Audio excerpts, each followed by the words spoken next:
So, narito tayo sa St. Joseph Roman Catholic Cemetery dito sa lungsod ng Mandaue sa Cebu. Papakita natin ang sitwasyon sa mga oras na ito, alas 11 ng umaga, ngayong October 31. Patuloy ang pagdating ng mga tao dito sa sementeryo para dumalaw sa kani-kanilang mga yumaong mga mahal sa buhay. Dito sa entrance ng sementeryo, nakaantabay ang mga pulis, mga security guards, at mga force multiplier at volunteers para mag-inspeksyon sa mga dalang mga gamit ng mga taong papasok dito sa sementeryo.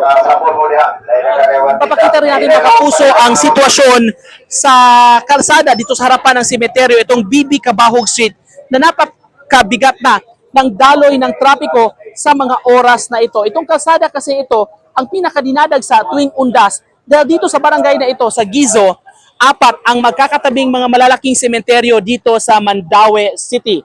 Ngayong araw na ito, pinapapasok pa ang mga sasakyan dito sa BB Cabahog Street. Pero ayon sa mga otoridad, bukas at sa November 2, isasara na itong kalsadang ito. Kaya ang mga papasok sa sementeryo pupunta sa kani-kanilang mga mahal sa buhay na yumauna ay kinakailangang maglakad mula sa intersection doon sa unahan, papasok sa sementeryo.